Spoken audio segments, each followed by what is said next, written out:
College and a home birth mother. Welcome, Renee. All right, thank you so much for coming. This sends a very loud message to Tanya upstairs. How you doing, love? Firstly, I'd like to start by saying that the legislation as it currently stands, as we are being given it, is total rubbish. It is totally inadequate and it is not about women. It does not serve women in birth at all. Nor does it support independent midwives. Yes, we definitely want midwifery care. Sorry, excuse me.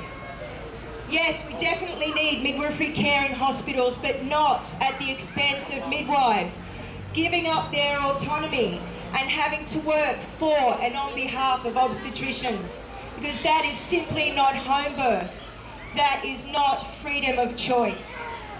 I'm here today as a mother, a home birther, and a professional that's worked as a doula and an educator supporting women in birth for over 12 years.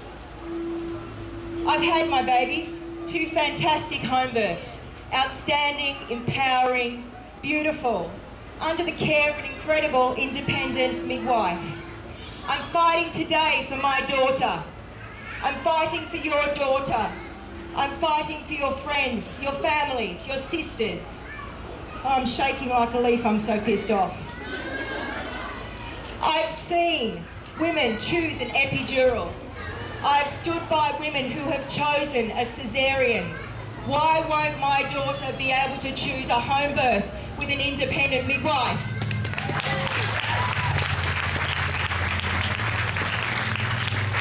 Doctors must not have the power to veto decisions made about the care of women receiving one-on-one midwifery care, regardless of the birth setting. I've seen firsthand the long-term effects that women suffer when choice is taken away from them before, during and after the birth. The rise in the rate of postnatal depression in women in this country is a significant marker of that, and it's appalling.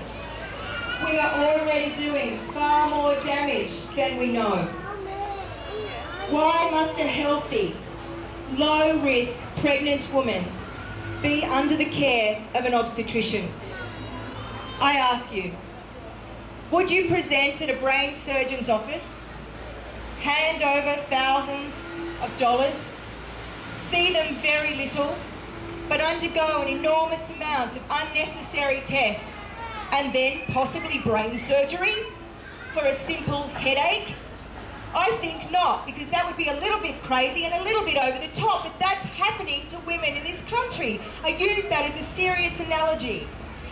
Let's get real and not forget that women will always want to birth their babies at home.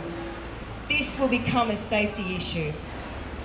Is our government dumb, or are they simply happy to bow down to the powerful and controlling AMA and Obstetric and Gynecological Association of Australia? Midwives consult and work in collaboration with doctors and obstetricians all over the world, and they are all respected and they all have their place. But to undermine a degree in midwifery and enable obstetricians to be in charge of a woman's experience of birth is totally, totally unacceptable. Thank you. Thanks, Renee. On behalf of my daughter, who's due to be born in June, thanks for fighting. The next speaker is a new private midwife. She's a researcher and a future consumer of midwifery services. Are they Tanya Plibersek staff up there? Huh? Tell her to come down. Melanie Jackson. Welcome, Melanie. Good morning, fellow home birthers, mothers, midwives and advocates. My name is Melanie Jackson. I'm a home birth midwife, a midwife researcher and a PhD student. I've come here today to urge the Rudd government to prioritise maternity care changes that will increase birthing options for Australian women. Public submissions to the 2009 maternity review revealed that women want the option of being cared for by a midwife who will provide individual continuity of care at home or at hospital. These women demonstrate the understanding that midwives are the best professionals to attend their births and that midwives possess skills unique to our profession. The regulation of midwifery has come a long way since the initial announcement about changes to midwifery registration, which due to the lack of indemnity insurance would see independent midwifery become illegal. Home birth midwives have since been granted an exemption until 2012.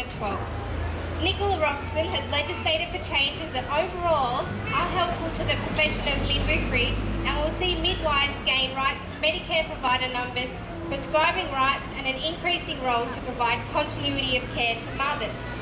These changes finally recognise the skill of midwives and grant them the autonomy and recognition they deserve. For this, Nicola Roxon, we want to say thank you. Having said this, the recent amendment to the Medicare for Midwives Bill dictates that midwives working independently and providing continuity of care must work collaboratively with doctors and the mainstream medical maternity care system.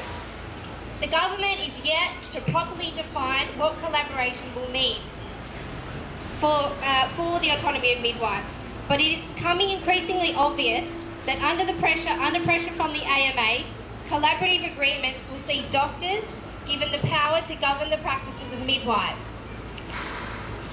Independently practicing midwives are not opposed to collaboration, but we are opposed to the presupposition that the medical profession should govern the practice and the professional practice of midwives. It is proposed that organisations like the Australian Medical Association, who openly oppose home birth and frequently belittle and disrespect the home birthing community by dismissing us as a noisy minority, be given the power and authority to allow or block access to the care by a midwife. This proposal is senseless and ludicrous. We want the profession of midwifery to be governed and controlled and monitored by midwives, and the very suggestion that another professional body should dictate the profession of midwifery is unacceptable and offensive. Midwives are not subordinate to doctors. We will not be treated as such. A collaborative agreement that does not recognise this will not be acceptable and will be a failure. Mothers in both urban and rural areas have a right to be cared for by a midwife of their choosing at the location that they choose, without fear of having their birthing choices taken away by an unsupportive medical regulatory body. Thank you. Thanks, Melanie.